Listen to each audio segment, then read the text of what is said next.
Welcome, St. Paul's, to what may be one of the most controversial topics of this year.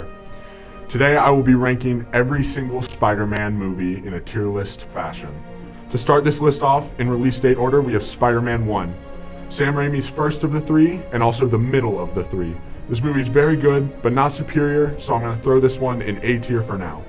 Next, obviously, is Spider-Man 2. This movie is an absolute masterpiece. One of the greatest villains, Doc Ock, shines through in this movie, and it has a great story and is fantastic and all. I'm going to put this one in S tier. I'm going to speed through the next two because I have quite a bit of words for the one coming up. So next is Spider-Man 3. This is the last of Sam Raimi's movies. It's not too bad, but not exceptional. I would say it's the worst of Sam Raimi's, so I'm going to go ahead and put it in B tier. Then we have The Amazing Spider-Man 1. I'm going to put this also in B tier because the characters aren't that bad, but they're not anything special, so it has no need to be above a B tier. Now, The Amazing Spider-Man 2. This is a terrible movie. Andrew Garfield's incredible performance gets completely taken away and thrown in the mud by Mark Webb's terrible directing and terrible writing. Andrew is the only thing keeping this movie above the F tier that it should have. So for now, it's going to sit in D. Moving on, we have Tom Holland's first movie, Spider-Man: Homecoming. This movie is very good, and I really do believe it is an underrated movie. The great story for Tom's new character comes in, and Homecoming becomes more of a Bildungsroman than the past few movies have been.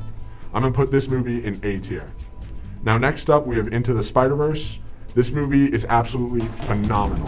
From the incredibly detailed animation and the incredible story, this movie is honestly one of the best Spider-Man movies, but not the best. I'm going to throw this in S tier. Next, we have Spider-Man: Far From Home. This movie has to be mixed. Cool story, but it has some plot holes, and to be honest, I just don't really like Mysterio's character in this movie, but I'll put it at a solid B tier.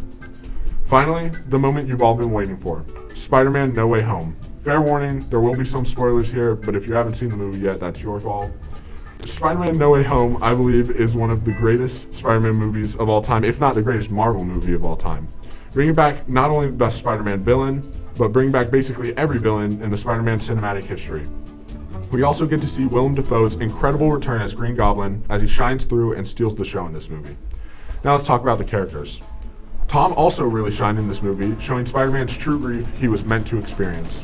We also really see Andrew and Tobey shine in their rightful roles once again. Of course, then Zendaya shined through too. In all, I believe this movie is the best Spider-Man movie and easily rivals for best Marvel movie of all time. Thank you for watching, St. Paul's. Have a good day. Spider-Man, Spider-Man, does whatever a spider can. Spins a web any size, catches thieves just like flies. Look out, here comes the Spider-Man. Is he strong? Listen, bud, he's got radioactive blood. Can he swing from a thread? Take a look overhead. Hey there goes the Spider-Man.